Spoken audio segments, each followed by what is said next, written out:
Bom dia, boa tarde, boa noite, bem-vindos a mais um Acervo Fantástico.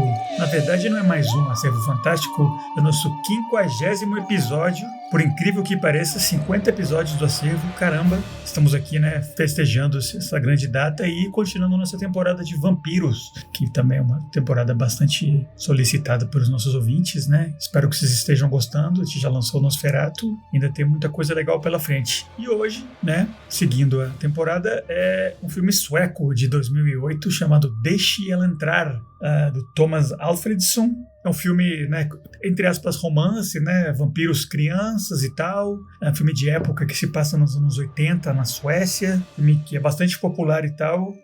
Eu acho que eu vou querer debater um pouco quão, né, romance esse filme é, porque, não sei, tem uns momentos românticos, mas eu acho que é mais macabro um pouco, mais tenebroso, né? Não é uma história bonitinha de amor, não.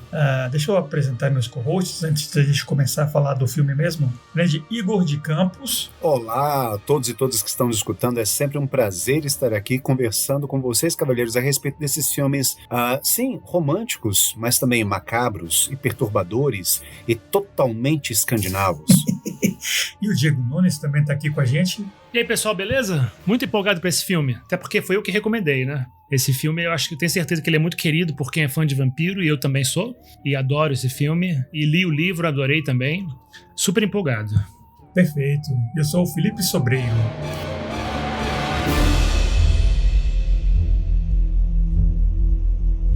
Já falando então do filme e do livro e tal, aproveitar que o Diego recomendou e tal, fazer um apanhado aqui da trama, que vai ter spoiler, né, que é um tipo de filme que, pra gente poder conversar sobre ele, tem que, né, contar os detalhes, que se você não assistiu, é bom que você pare agora o podcast e assiste o filme. Inclusive tem um remake americano, que a história é basicamente igual, então se você achar esse outro, você pode assistir, e aí depois você volta e continua ouvindo a gente, né, que a gente vai estragar a história.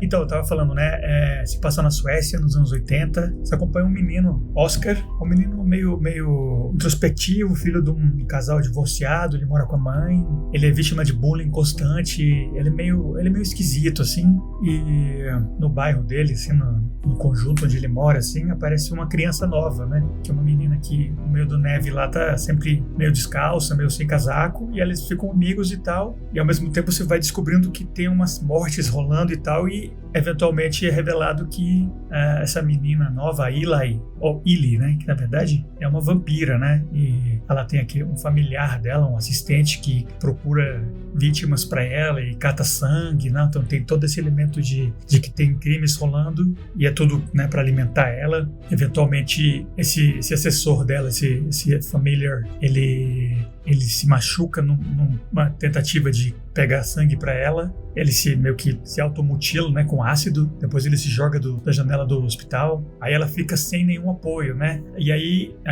tem um pouco já da minha opinião, né? Ela explora esse menino, né, que tá ficando amigo dela e tal. E ela se aproveita dele, ela defende ele dos bullies, né? Inclusive de uma maneira hiper violenta no final, que eles iam basicamente matar ele, né? Ela mata esses bullies e meio que em troca, assim, ele vira um novo familiar dela, né? Ele abandona a família dele, uma criança de 12 anos, e vai embora com ela, né? Pro próximo local onde eles, né? Porque esse vampiro não envelhece, né? Então o menino irá envelhecendo e vai ser o novo supridor de vítimas pra ela, né? Mas, né, tem um ângulo meio de romance infantil e tal, que fica meio dúbio, né? Depois que você vê a história toda. Mas é um filme bem legal, bem interessante, bem escandinavo, como o Igor falou. Foi tão popular que até refizeram, né? Uns anos depois, nos Estados Unidos.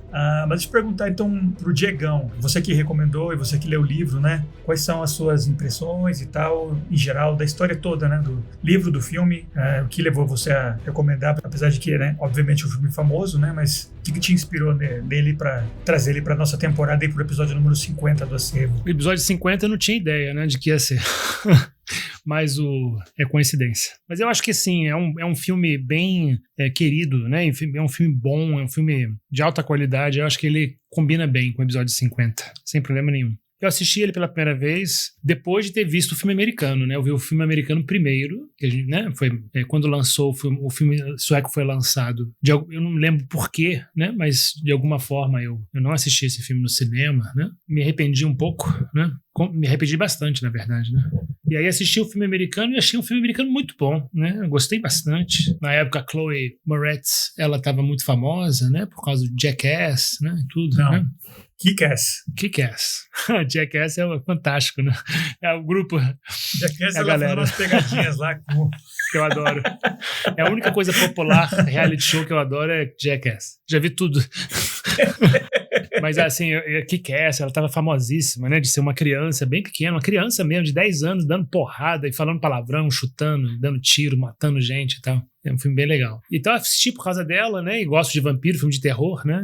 E me surpreendi bastante, não esperava nada do filme. Então é obviamente que eu fui buscar o filme original e achei o filme original muito bonito, né? Muito atmosférico, é um filme com um ritmo próprio, que não é chato, mas também não é super ágil o tempo todo e movimentado, e, sabe? Não tem grandes cenas de ação nenhuma, praticamente, sabe? É um filme basicamente um filme de relacionamento. E também é um filme que faz uma mágica com pouco orçamento, né? Um filme de baixo orçamento, mas você não sente falta de mais dinheiro no filme. Eu acho que o filme foi feito com pouco dinheiro e foi muito bem feito e não precisava de mais. Então esse é um tipo de filme que é a comprovação, a prova de que você pode fazer excelentes filmes de gênero, com efeitos especiais, né? Barato, com pouca grana. Se você tem um bom roteiro, uma boa fonte de material, né? Good source material, e um bom diretor e bons atores, você tem bons profissionais e aí você faz um excelente filme com pouca grana, né? Engenhosidade, né? Pra como mostrar as coisas sem mostrar, né? Você só induz o espectador. Você não precisa mostrar a vampirinha voando, né? Você mostra que ela foi da janela até a outra lá e só pode ter voado, por exemplo. Você não precisa, né, amarrar ela com o computador e fazer ela flutuar. A mágica está lá, né? Com pouco orçamento. Então, 2008, não faz tanto tempo assim, mas faz um tempinho, né? E é um filme que eu tenho certeza que é atemporal, que vai se manter. Que ele não tem nada que possa depois de um tempo alguém falar, tá datado, isso aqui tá mal feito, isso aqui tá isso, dá isso. Não tá nada disso. É um filme que dá pra ser assistido sempre, sabe? Até porque ele é um filme meio de época, né? Ambientado dos anos 80, início dos anos 80, né? A reconstrução de época também tá muito boa. Filmão. Eu gosto de já assistir várias vezes ele, assisti agora de novo podcast, então eu sou muito fã. Perfeito. Muito bom. E você, Igão, qual é a sua história com esse filme?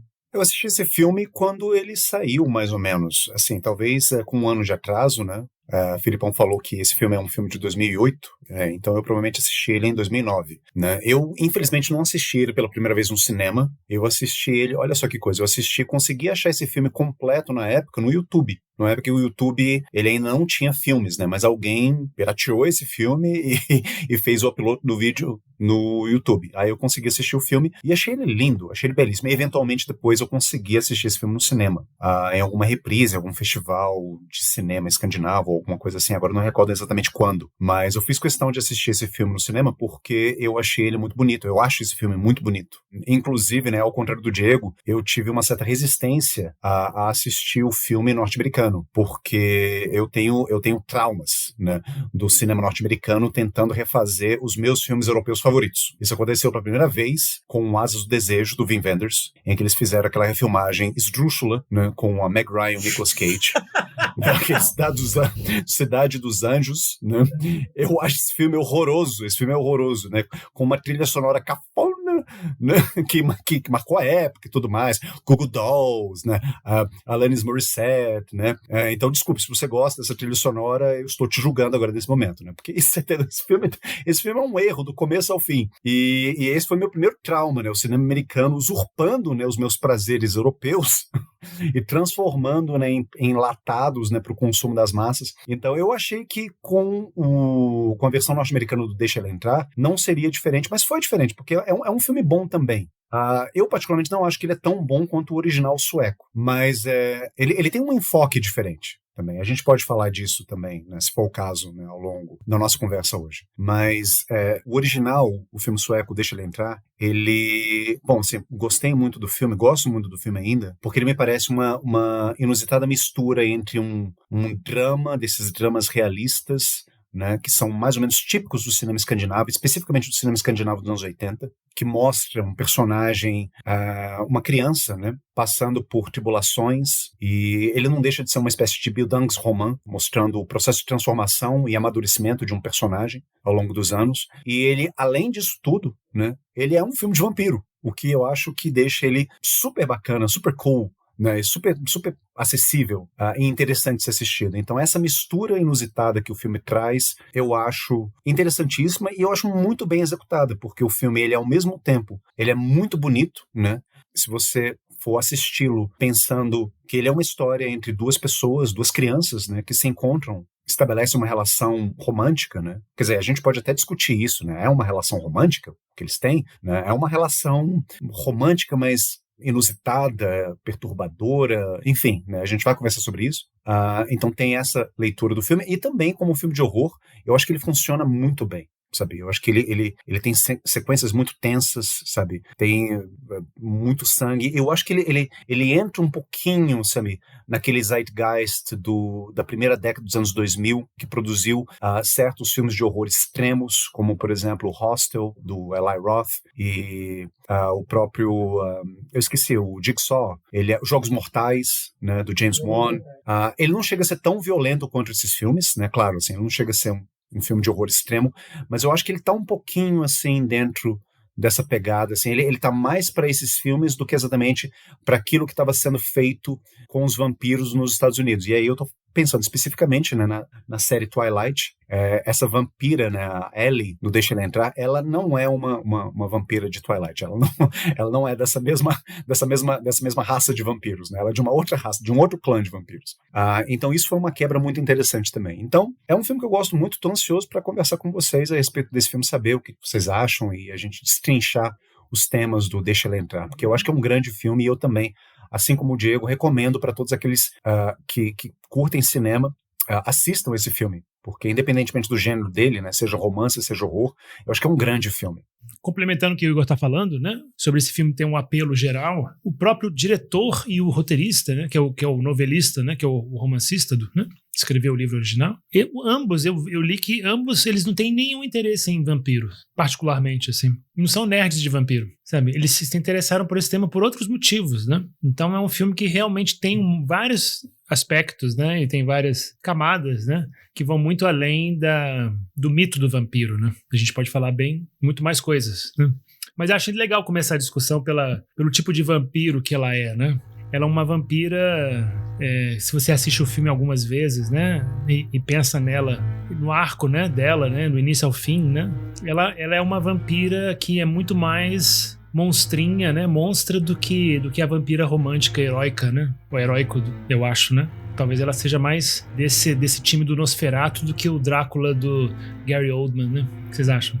Sim, eu achei, dessa vez que eu vi agora, foi que eu mais desgostei dela, assim, pessoalmente, assim, que eu vi que ela realmente está se aproveitando do menino, né, porque a jogada é que ela é uma criança, mas como ela mesma fala pro menino, ele pergunta quantos anos você tem, né, e ela diz, eu tenho 12 anos, mas tenho 12 anos faz tempo, né, ela tem esse corpo de criança e tal, mas é uma velha, uma adulta lá, de sei lá quantos anos lá dentro, né, então não tem essa inocência da infância que o menino tem, né, que inclusive demais, o problema dele então eu achei ela meio, né, ela tá meio parasitando o menino como ela parasitava o assistente primeiro, né? Eu acho interessante pensar que talvez realmente seja esse um dos temas mais legais do filme, né? Que é essa questão do amor e do utilitarismo. Esse familiar, né, que o vampiro precisa ter que...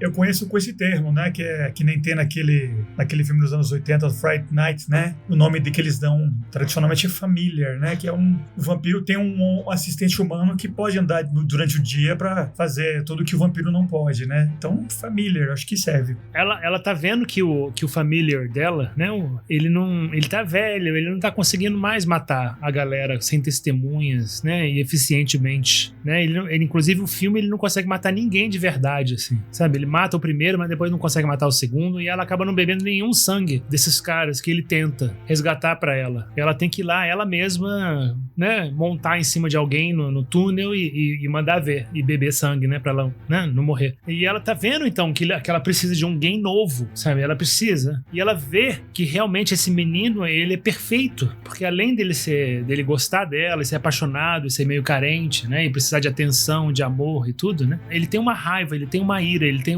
algo reprimido nele, né, meio um pouquinho assassino, assim. Ele tem um potencial violento, então ela consegue vê-lo, assim, como alvo. Mas o filme é feito de uma forma, sabe, o livro também, que isso também fica ambíguo, né, esse utilitarismo, essa possível maquiavelismo dela, né, de ter escolhido ele com esses objetivos bem concretos, né, e bem objetivos, fica ambíguo, porque ela parece, né, pela atuação da menina e pelo roteiro, parece que também tá um pouco apaixonada por ele também. Tem um pouco de afeto, sim, sabe? Ela tá um pouco infatuated, assim. Dá pra perceber, tem uma ambiguidade, tem uma coisa assim. Ela não é uma vilã claramente, assim, escrota e manipuladora. E aí a gente pode pensar nisso, né, na vida real. Se o amor tá muito separado do que é útil pra você, do que combina pra você, do que funciona pra você. Será que o amor também não precisa de alguém que funcione pra você? Que se encaixe na sua vida direitinho? Eu acho interessante essa discussão. Eu acho que o vampirismo, né, de uma forma geral, ele aparece como uma espécie... Assim, a gente pode fazer uma leitura do vampirismo como sendo uma espécie de metáfora dos relacionamentos tóxicos, né, que a gente tem, né, que todos nós temos ou já tivemos, né, em algum momento da nossa vida. Porque o vampiro, por mais que a década de 90 tenha tentado transformar o vampiro numa espécie de anti-herói romântico byroniano, o vampiro, no fundo, ele é uma criatura que ele não tem uma vida própria e ele precisa sugar a vida de outras pessoas para ele se manter vivo. Então ele estabelece essa relação de dependência, né, com as vítimas dele. Uma dependência que pode ser transformada numa relação romântica, mas que nem sempre foi assim, né? Eu acho que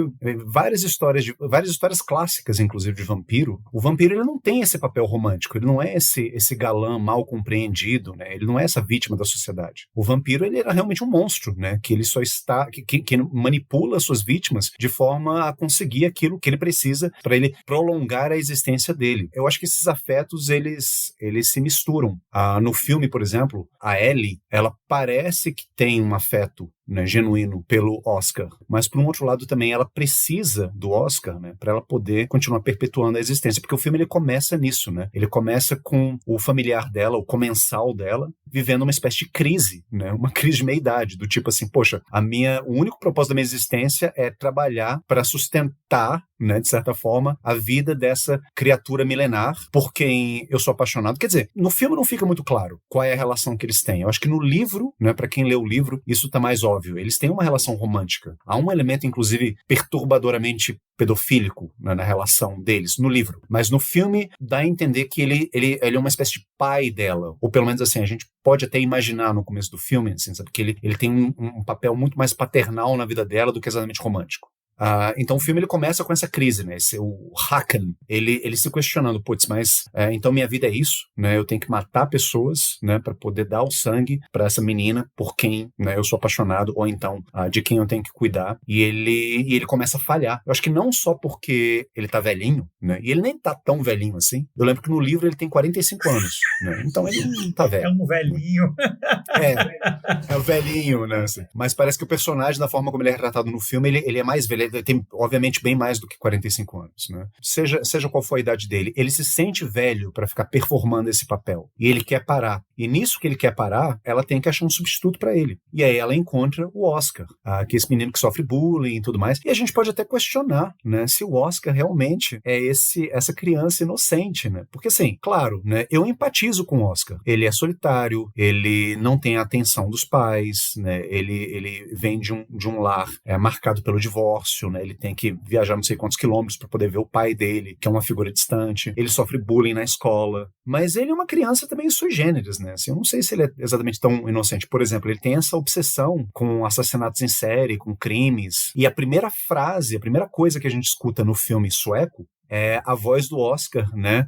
Falando squeal, guinche. Ou seja, ele sofre bullying na escola e a fantasia dele é fazer bullying com aquelas crianças que fazem bullying com ele. É submetê-las ao mesmo tipo de crueldade que elas submetem a ele. Pior até, assim, porque os meninos que fazem bullying com ele, sei lá, sujam as roupas dele, jogam a calça dele na privada, né? Ficam xingando ele. E a fantasia dele é esfaquear esses meninos. Ou seja, é ir muito mais além do que o bullying que ele tá recebendo. Assim, vai esfaquear, é humilhar os meninos e matá-los também. Então a gente se questiona se o Oscar, ele é essa criancinha inocente também, ou ele é, de repente, um assassino psicopata em formação ainda, né? Ele só não é um psicopata porque ele ainda é muito pequenininho para ser um psicopata, né? Assim, quando eu falo psicopata, perdão, assim, eu tô usando a palavra errada. Ele é um assassino serial, ele só não é um assassino serial de fato porque ele ainda não tem, né, um corpo de homem feito, né? Mas você imagina que esse menino, quando ele crescer, ele pode se tornar um monstro, né? E eu acho que o final do filme ele dá a entender um pouquinho isso, mas eu acho que eu tô me adiantando muito. Ele tem uma vibe meio Dahmer, assim, né? Você vê, tem um potencial ali que... Inclusive, quando a menina conhece ele tá brincando com a faca de esfaquear a árvore, né? Como se fosse o bully dele. E ela cita essa fala dele depois pra ele. Na primeira vez que eu vi você falando, você tava, né? Git queria um porquinho, né? Uma coisa assim. Ele tava fantasiando, né? De esfaquear o menino, né? Que, inclusive, talvez um dos melhores seleção de elenco da história do cinema, aquele bully principal. Que menino bem escolhido como bully. Caralho, cara de menino satânico, o que pega no pé dele. Muito bem escolhido aquele menino, que inclusive por inspiração dela, ele dá um tapão na orelha dele, né? E aí incita todo aquele final que fica mais violento ainda, né? Ele quase morre, os outros bullies acabam morrendo, mas eu queria puxar isso que você tinha falado, Igor, né? Que esses elementos meio kitchen sink, né? Drama familiar, assim. Se você tirasse a menina da história, né? Esse filme poderia existir e eu acho que eventualmente, né? Realmente seria essa história do menino em crise, com bullying e tal, que quando ele se expressa no final, ele que mataria os bullies, eu imagino, né? Ele tem esse potencial de violência mesmo que o Diego falou. Eu acho que talvez mais do que uma exploração da inocência dele, o que a menina viu, né? A Eli viu nele, foi que ele tinha esse sangue nos olhos, né? Que você precisa, você não é um mero secretário que vai no supermercado pro vampiro durante o dia enquanto o vampiro dorme e tal, né? O vampiro precisa que você vá e mate gente mesmo, né? E cate o sangue e traga ele pra casa, né? Então, esse potencial tá nele, né? Desde o começo da história, eu acredito, né? Sim, ele é uma vítima e tal, mas eu acho que ele tem um elemento meio violento lá, que como é que ela vai convencer ele a matar e a trazer sangue pra ela só usando a paixão e o romance? Eu acho que não, né? Não sei, talvez eu tô viajando aqui. Ele tem um potencial, mas é um potencial bem latente, eu acho, no início do filme. Ela que desperta, né? Ela que é o canal pra ele conseguir ver uma possibilidade de exatamente de manifestar, né? De canalizar, de manifestar realmente, concretizar a raiva dele, né? Ele realmente reagir. Ela que realmente chega pra ele e fala olhando nos olhos dele assim, sabe? Você tem que reagir, sabe? Se eles te baterem, você tem que revidar mais forte pra eles nunca fazerem de novo. E aí ele fala, mas e se eu revidar muito forte e eles forem atrás de mim depois? Aí eu falo, eu te ajudo, eu vou te ajudar. Então eu acho que se não tivesse sido isso, essa conversa, talvez ele não conseguiria, não sei se ele teria conseguido superar o medo dele, o pavor que ele tinha dos bullies, né? Que ele começa o filme apavorado, né? Completamente paralisado e de medo daqueles meninos, né? Eu acho que você concorda com a gente também, né? De certa forma, porque você falou o que eu e o Felipe estamos falando, assim, eu acho que esse potencial para violência que ele tem ainda é muito latente, justamente porque ele é só uma criança. Então, assim, o filme ele acaba muito cedo. No sentido em que a gente não vê, assim, o Oscar ao longo de vários anos na vida dele, né? O filme termina quando o Oscar ainda tem 12 anos. Ele começa o filme com 12 anos, eu acho que ele termina o filme com 12 anos, né? Eu, pelo menos, não me recordo, né? Ele chega a fazer aniversário ao longo do filme, em algum momento, né? Então, assim, ele termina basicamente com a mesma idade, né? Mas a gente pode imaginar, né? Isso aqui realmente estou fazendo um salto na imaginação, que se esse menino crescesse, assim, sabe? Não sei, 15 anos depois, 20 anos depois, sabe? Ele cresce e ele fica, não sei, muito alto e ele começa a fazer musculação, sabe? Ou seja, ele se torna um homem forte. É aquilo que o Felipe falou, ele poderia vir a se tornar um Dahmer, não um Jeffrey Dahmer, assim, por conta própria. Mas a Ellie, né, aparece na vida dele, e como todo vampiro, a Ellie, ela também encarna essa projeção de poder que a gente faz no vampiro. Porque a gente projeta, assim, uma das coisas que pelo menos eu acho muito atraentes, né, no mito do vampiro, é que você consegue projetar muitas das suas frustrações do vampiro, sabe? O vampiro, ele não morre, ele tem a vida eterna. O vampiro, ele é altamente poderoso também, sabe? Ele faz o que ele quer também, de certa forma. Vampiros, eles tendem a ser muito atraentes, muito sensuais, ou seja, você tem várias fantasias de poder aí encarnadas na figura do vampiro. Eu acho que de certa forma ele faz isso com ela também, assim, ele talvez enxergue nela alguém que não estaria passando pelas mesmas coisas que ele está passando na escola, justamente porque ela é uma pessoa que revida, ela fala para ele revidar, e talvez na imaginação dele, ou na nossa imaginação, né, imaginação do público, a gente pensa assim, poxa, a Ellie, ela revidaria, ou seja, ela não estaria passando por esse sofrimento que ele está passando. Então, sim, eu acho que a presença dela seria um catalisador para ele acelerar esse processo, mas há de se imaginar, assim, pelos próprios hábitos que o Oscar tem, que se a Ellie não existisse na vida dele, talvez ele viesse a realizar essas fantasias, só que muitos anos mais tarde. Mas aí, como eu falei, isso é só um salto na minha imaginação, né? Eu pelo menos assim, eu gosto de imaginar que o Oscar, ele é um assassino serial em potencial, o que torna o romance deles perfeito, né? Assim, porque, maravilha, sabe? Eu preciso de alguém que mate as pessoas pra mim, né, durante o dia e traga pra mim o sangue. Ah, ótimo, porque, sabe, eu sou um assassino serial. Eu já faria isso de qualquer forma, mesmo se eu não tivesse na minha vida. Então pronto, sabe? Casamento perfeito. Mesmo assim, falando do menino, do Oscar, né, que o Diego defendeu, né, eu mesmo quando criança sofri bullying, né, então era para eu me identificar totalmente com ele, mas eu acho que realmente esse pendor de guardar recorte de crime, de ter uma faca, ele é uma vítima no filme inteiro, do começo até o final, né, eu não tô culpando ele de nada, né, mas eu acho que talvez é uma falência talvez dos pais dele, né, de não identificarem essa vitimização que ele está fazendo, que vai transformar ele talvez num predador, né? Que é o que aconteceu com a menina, né? Que foi transformada em vampiro quando criança ainda, né? Também contra a própria vontade, eu imagino, e virou um predador, né? Então acho que ele também está passando por isso, né? Mas eu digo, ele tem esse potencial mesmo, que eu acho que ela realmente identificou nele. Mas não que ele é um vilão e tal, mas ele tá ao Deus dará, ele tá solto, né? Ninguém apoia ele de verdade, né? Acho que eu fiquei pensando aqui numa fala dela no filme, que ela disse que ela... Não sei se ela chega a falar a frase, eu não mato por prazer, mas eu sei que ela fala a frase, eu mato para me alimentar. Eu preciso de sangue para viver. Então é por isso que eu mato. É para comer, é para viver, não é prazer, né? Porque eu fico pensando assim nessa divisão que tem, né? Hoje em dia, ainda mais hoje em dia, né? Que tem tantos filmes e livros, né? E objetos culturais, né? Com vampiros, né? Sobre vampiros, que parece que tem um vampiro que é mais identificado com um serial killer, né? Que mata sem nenhum tipo de remorso, né? Que não tem culpa, que não tem nenhum tipo de reação emocional quando mata uma vítima, né, para se alimentar. E os vampiros que sim, que têm uma certa culpa, né, que têm uma ética, que não querem matar qualquer um. Eu, por exemplo, o Igor também, né, o Igor me inspirou, eu tô lendo Vampiro Lestat, que no filme do Entrevista com o Vampiro Lestat, ele é um assassino tranquilaço, né, no filme, né, no livro. Tranquilo, ele mata de boa, porque ele se considera um vampiro e o vampiro mata pra poder viver, pra poder comer e tal. Ele tá tranquilaço com relação a isso, não tem nenhum problema. E o Louis é um chato, né? Só que no livro do Vampiro Lestat, ele começa o livro já nos anos 80, né? E ele tem uma certa ideia de que ele tem que matar homens criminosos, né? Ele se sente melhor assim. No início do livro, e depois no meio do livro ele vai vendo que crianças, que pessoas inocentes e tal são bem mais gostosos, é uma delícia, tão bom. Então assim, eu fico pensando sobre essa identificação imediata do vampiro com um serial killer, com uma criatura que mata por prazer. Será que a gente pode fazer essa identificação? Sim. Será que um serial killer como o Oscar, né, em potencial, ele pode ser um serial killer no futuro? Será que ele tá bem, ele tem uma dupla realmente que vai dar certo, que combina direitinho com uma vampira que mata pra se alimentar? Também porque pode ter um conteúdo de ambiguidade aí também, né? Quem sabe, não sei. Acho, com certeza, eu acho que essa ambiguidade é o que alimenta algumas das melhores histórias de vampiro, né? Assim, eu tenho que dizer que, inclusive, é o Entrevista do Vampiro que inaugura, né? Anne Rice, né? Que inaugura essa consciência moral dos vampiros, porque até então, assim, eu posso estar muito enganado, mas eu, pelo menos, não conheço nenhuma obra literária que até o final dos anos 70, que foi quando foi publicado, né, o primeiro livro, né, da série, da saga, né? Entrevista com o Vampiro, né? Se não me engano, ele é de 77, 78. Me perdoem se eu estiver errado aqui quanto às datas, né? Mas, enfim. Mas Mas a Anna Rice que ela inaugura, assim, o Louis, ele é muito chato no filme, né?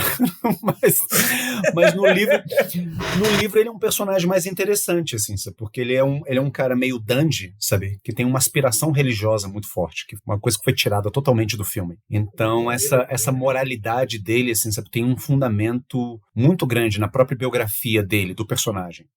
O Louis, ele é um cara à procura de Deus. E o fato dele ser um vampiro, né? Dele ter se tornado um vampiro, meio que fode com essa procura dele. Porque, assim, será que eu consigo ainda acreditar em Deus, em um bem metafísico, em um mal metafísico, estando nessa condição de morto-vivo e tendo que me alimentar das outras pessoas? Será que isso não faz de mim uma pessoa má apenas por estar nessa condição? Mas, poxa, eu não escolhi estar nessa condição. Enfim, isso são dilemas do livro, né? Do Entrevista com o Vampiro. Agora, a Ellie, realmente, ela não parece uma serial killer, né? Assim, ela parece... Assim, eu acho que o vampiro, ele também pode ser lido como uma espécie de animal, né? Que faz as coisas que ele faz, né? Porque ele precisa, né? Ele precisa se alimentar. Então, há um certo instinto animalesco, primitivo, primevo, de sobrevivência no vampiro. O que também deixa ele ainda mais atraente, né, para essas pessoas, porque isso tornaria o vampiro algo que está mais em contato com essa natureza instintiva do ser humano do que nós, pessoas civilizadas.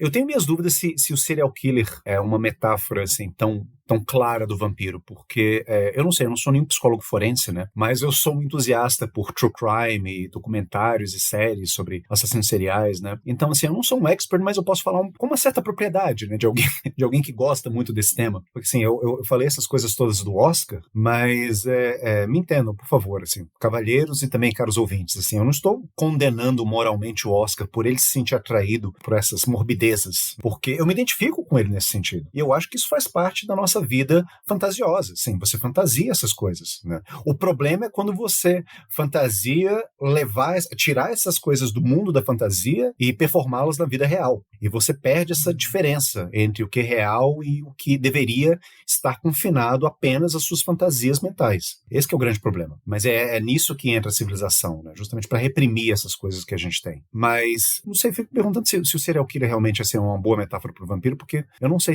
até que ponto o serial killer realmente, né, ele sente um prazer. Não sei se estou falando por todos, né, mas... Porque eu já vi relatos a respeito de assassinos seriais em que eles dizem que eles se sentiam compelidos a fazer o que eles tinham que fazer, como se fosse uma necessidade interna, urgente, que eles tinham na mente psicótica deles, sabe, de ter que fazer aquilo que eles faziam, de propagar aquele mal que eles propagavam. Talvez esse assassino serial esteja mais próximo do vampiro que mata apenas para se alimentar, mas, bom, uma série de discussões éticas e morais a respeito da vida moral dos vampiros, que eu não sei, porque eu nunca conheci um vampiro real, né? Então não pude perguntar pra ele ou pra ela assim, afinal de contas, se você mata por prazer, você sente prazer? Mas, não sei, chupar o sangue do pescocinho das pessoas parece que é uma coisa muito prazerosa, né? Assim, o que vocês acham? Se chupar o sangue do pescoço é prazeroso? Já tentaram? Não. Tem uma coisa legal no filme que eu percebi nos dois personagens, né? Familiars, né? Nos dois familiares, né? Eles são personagens que são muito, muito apaixonados por ela, né? São muito dedicados a ela. O primeiro, né? Que é o senhor, mas você imagina que ele tá com ela desde que ele é criança, né? E ele comete o sacrifício, para não ser identificado, né, para a polícia não pegar ela, ele comete o sacrifício de jogar ácido no próprio rosto, que é um ato muito forte, uma cena muito forte, muito bem feita, uma das principais cenas do filme, né, uma das cenas mais marcantes do filme. E o menino, no final, ele abandona a família, ele abandona a mãe dele. Sabe, aqui no livro ele tem uma relação forte com a mãe. Claro que o pai, ele também ama o pai, mas o pai é meio bosta, tanto no livro quanto no filme, né? Mas ele abandona essa galera para ficar com ela, né? Então os familiares são muito dedicados. E eu fico pensando se existe algum também no filme, se o filme toca nesse assunto assim, de forma muito indireta, sabe? Se o vampiro também é um monstro sedutor, esse aspecto sedutor do monstro, né? Que é quase um aspecto mágico que o vampiro tem de seduzir e de encantar as pessoas. E de que isso também é um aspecto de um monstro, porque isso não é uma coisa que a pessoa fica naturalmente encantada e apaixonada, é como se fosse um feitiço, quase uma bruxaria. Nas lendas dos vampiros tem sempre esse elemento eu esqueci o nome agora, mas é tipo um carisma sobrenatural mesmo. Ele induz você, o vampiro, meio que hipnotiza a vítima, né? Tem um poder de sedução além de ser sedutor, né? É uma coisa sobrenatural mesmo, né? Isso está, inclusive, na própria definição do que seria o monstro, né? Do que seria esse aspecto monstruoso, né? Da natureza do universo, da personalidade das pessoas, né? Porque o monstro é uma criatura de extremos. Você só pode ter uma relação extrema diante de um monstro. Você pode ter extrema abjeção, né? E a gente conhece vários exemplos de monstros que causam essa abjeção, essa reação de horror nas pessoas, nas suas vítimas, né? Ou então você pode ter uma reação de extrema atração também. Então entrariam nessa categoria, sabe, por exemplo, as sereias, né? As sereias não deixam de ser monstros, né, de certa forma. Ah, não, mas a pequena sereia da Disney é muito linda. Eu não estou falando da Disney. Estou falando das sereias mitológicas, aquelas sereias que atraíam os marinheiros para a água com aquele canto maravilhoso delas, né? E com a beleza delas, né? E elas puxavam esses marinheiros para o fundo do mar, onde eles eram devorados. Então essas sereias são criaturas monstruosas, né? E elas trabalham, assim, sabe, com esse outro extremo, esse extremo da atração, né, que elas exercem nas pessoas. Eu acho que o vampiro, ele né? A gente falou do Nosferatu, né, no último episódio. Eu acho que o Nosferatu, ele é um bom exemplo de uma criatura que causa, de um vampiro, né, especificamente, que ele causa essa dupla reação nas pessoas. Ele é extremamente repulsivo, ele é totalmente abjeto, mas tem algo ainda muito atraente nele. Se você não se sentiu atraído por ele, pelo menos assim, a Lene, né, que é a protagonista do filme, ela se sente atraída por ele, né? Então você imagina que outras pessoas, né, talvez se sintam atraídas por ele. E aliás, assim, sabe, sem querer, assim, sabe, desnudar a intimidade de pessoas que eu conheço, mas eu já conversei com pessoas, né, com mulheres que, assistindo o Nosferatu, tiveram, assim, uns ribidibes, né, pelo Bill Skarsgård, né? Ele todo maquiado, né, com a carne putrefata, né, caindo dos ossos, mas fala, não, esse velho aí dá um caldo, né? Então, assim, rola. É atraente e é repulsivo. Eu acho que isso é maravilhoso, né? Porque isso diz muito a respeito da complexidade, né, do desejo humano, sabe? Você não deseja simplesmente uma coisa porque é bonitinho, porque é bonito, porque é legal. Às vezes é uma coisa altamente repulsiva para certas pessoas, mas ainda assim isso desperta o seu desejo, sabe? O desejo é extremamente complexo, né, nesse sentido, né? E eu acho que o vampiro, ele encarna muito bem isso, né? Porque você para pensar, o vampiro, ele é uma pessoa morta que, de uma forma aberrante, né, continua falando e caminhando pelo mundo. Mas é uma pessoa que já morreu, né? E ela está na sua frente. Então tem um quê de cadáver em todo vampiro. Por mais que ele seja bonito e garboso como Edward Cullen do Twilight, né? Ele não deixa de ser um morto-vivo, ele não deixa de estar, assim, mais próximo, de repente, de um zumbi do que alguma outra criatura mitológica, assim, não sei. Essa dupla relação que a gente tem com o vampiro, eu acho que é uma das coisas que faz com que o mito do vampiro seja tão rico e tantos filmes, né, sejam feitos a respeito dele. E espero que continuem sendo feitos. Então, pessoal, nossa conversa sobre Deixa Ela Entrar, o original sueco, né? Que fica a recomendação dele. E, assim, o raro remake, que é muito bom também, na nossa opinião, né? A do Me Deixe Entrar, é diferente do título em inglês, né? O original é Deixa Ela Entrar e o americano acho que é Deixe-me Entrar. Bom, mesma história. Se você não conseguir assistir o sueco, procura o outro. Que é a mesma história, bem bonita e interessante, com esses pontos que a gente levantou ao longo do episódio, né? Essa dubiedade do vampiro, a criança, o velho, o jovem, exploração ou não, tá ajudando, tá explorando, violência, o potencial ou não, etc. É bem rico, bem legal, e é uma boa janela, assim, para, se você não é tão ligado em cinema nórdico, né? É uma boa, né? Talvez entrando através de um filme de gênero, aí você vai se adentrando, né? Foi muito o meu caso com filmes antigos, né? Filme preto e branco e tal. Você começa a ver os clássicos de fantasia, ficção, e aí você vai familiarizando e começa a ver os dramas mesmo, né? Acho que é uma boa, para quem tem um pouco de receio com um filme que não seja do eixo, assim, hollywoodiano, entra através de um filme de gênero, é uma boa. E agora, né, como todo episódio, a gente tem a nossa sessão de dicas da semana, recomendações para os ouvintes, né? Se vocês não se importarem, para dar uma variada, geralmente eu pergunto para um de vocês, deixa eu começar eu hoje com a dica, né? Tava pensando, né, o que eu vou recomendar para os ouvintes, né, que viram esse filme, ouviram o nosso podcast. Aí eu lembrei de um filme recente que saiu ano passado, bem inferior ao Deixa Ela Entrar, filme americano, mas é um filme divertido, um filme que a direção é do Bettinelli Olpin e do Gillett, que é uma dupla de diretores, que eu acho que o nome deles tem o nome, eles trabalham com esse nome Radio Silence, fizeram aquele Ready or Not com a Samara Weaving e fizeram mais uns outros filmes legais, interessantes assim. Ele se chama Abigail, né? Abigail, que também gira em torno de uma vampirinha criança, assim, só que é mais comédia, né, e o elenco é muito bom, tem o Dan Stevens, né, como um dos principais, eu sou hiper fã dele, e ele é muito bom, né, é meio comédia de ação e tal, e tem esse elemento da menininha que você jura que é uma vítima, uma coitada, né, mas é um predador, né, uma criança vampira, né, Abigail. Não chega nem de perto aos níveis que esse filme chega, né, de questionamentos e assuntos e tal, mas é bem pipoca, assim, e o elenco é muito legal todo, né, especialmente, como eu falo, no grande Dan Stevens, que aqui nós somos fãs dele. Deixa eu perguntar agora, então, pro Diegão, qual é a sua dica da semana? Então, quero recomendar o filme sobre o qual a gente falou no Câmera Obscura, chamado Até os Ossos, em inglês Bones and All, com o Chalamet, grande Chalamet, né? Acho que Taylor Russell, né? A menina que com quem ele tem uma relação muito forte, né? De amor e tudo. Grande Mark Rylance, e eles são canibais e vampiros, assim, tipo de vampiro, assim, meio canibal. E eles têm uma relação amorosa muito intensa no filme, né? E é um filme belíssimo, muito bonito, violento, né? Meio de horror, mas também muito bonito, muito bem fotografado, né?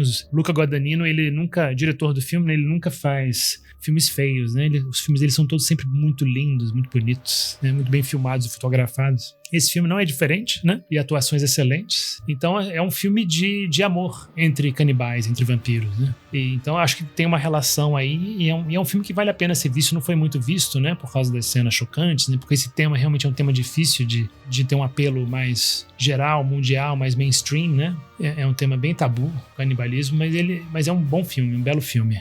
Como filme, assim, como cinema, ele é imperdível. O link do episódio que a gente falou no Câmera Obscura, né, que foi um mini podcast que a gente teve assim, entre o Sala de Projeção e o Acervo, vai estar lá o link do episódio para vocês ouvirem, que realmente é um filmão, assim, o tema bem pesado, então não foi tão assistido quanto, sei lá, Challengers e outros deles, assim, que também merece. E você, Igão, quais são as suas dicas ou sua dica?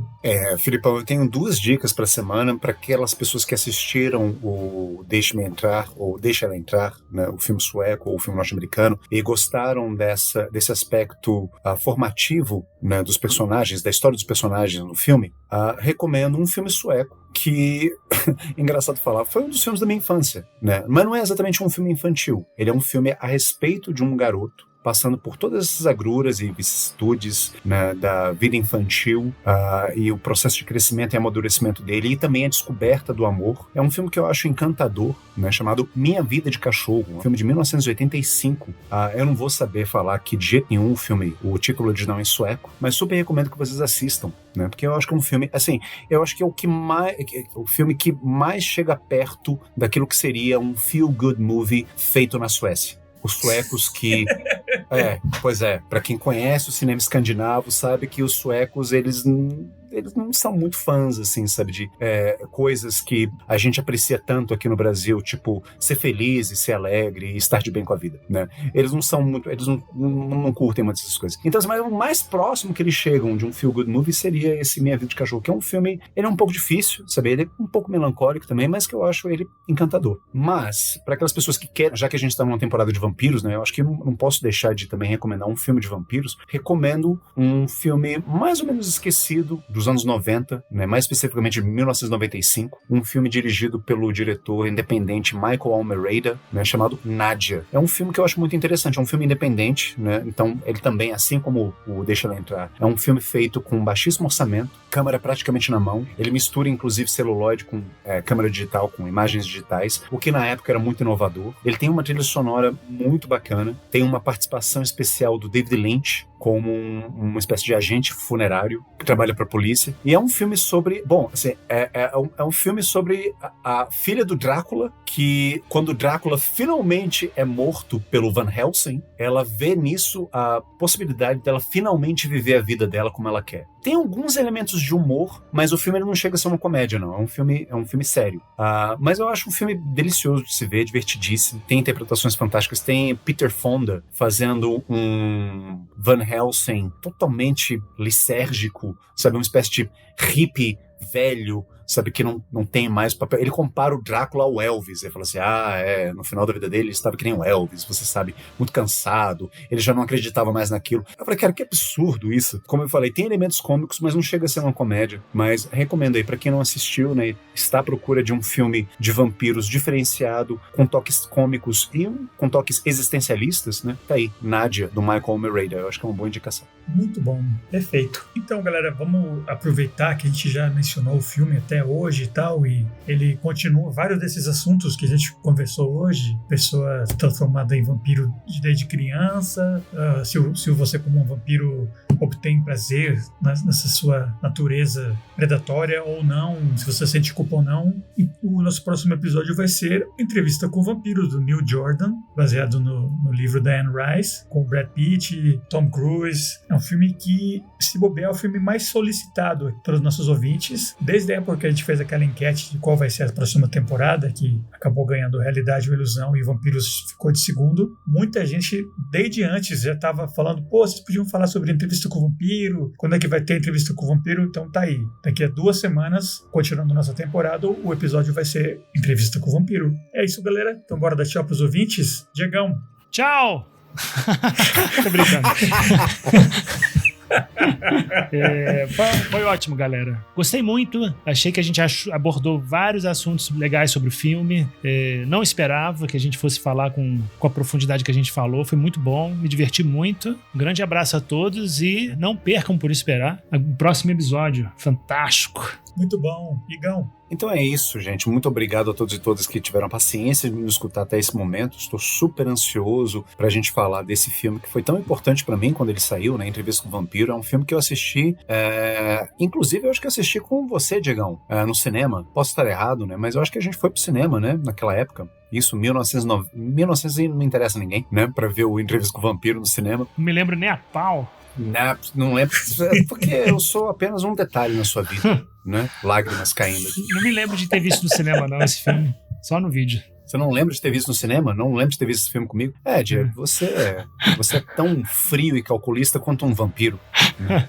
Tem que dizer que essa temporada é a sua cara, né? Por isso que você recomendou esse filme, né? Mas enfim, corações quebrados à parte, estou ansioso para falar sobre Entrevista com o Vampiro. Sou muito fã do livro também, né, da Anne Rice, que eu acho que é uma outra coisa completamente diferente. Fui ler o livro achando que ia ser, né, basicamente a mesma história. Assim, é basicamente a mesma história do filme, né? Mas é uma outra coisa completamente diferente. Eu acho que vai ser interessante a gente, talvez, de repente, comparar, né, o livro com o filme. Ou não, né? Vamos ficar só falando do filme. Enfim, já não sei mais o que eu tô dizendo, gente, muito obrigado, né? Não esqueçam de curtir a gente no Instagram, seguir a gente no Spotify, ou é o contrário. Bom, então é isso, um grande beijo e até o próximo episódio. Tchau, tchau. É isso aí, galera. Eu também vou aproveitar que o Diego tá lendo e o Igor já leu. Vou tentar, não prometo, vou tentar ler o livro até o próximo episódio, que, para vocês ouvintes, vai ser daqui a 2 semanas. Esperamos vocês. Falou!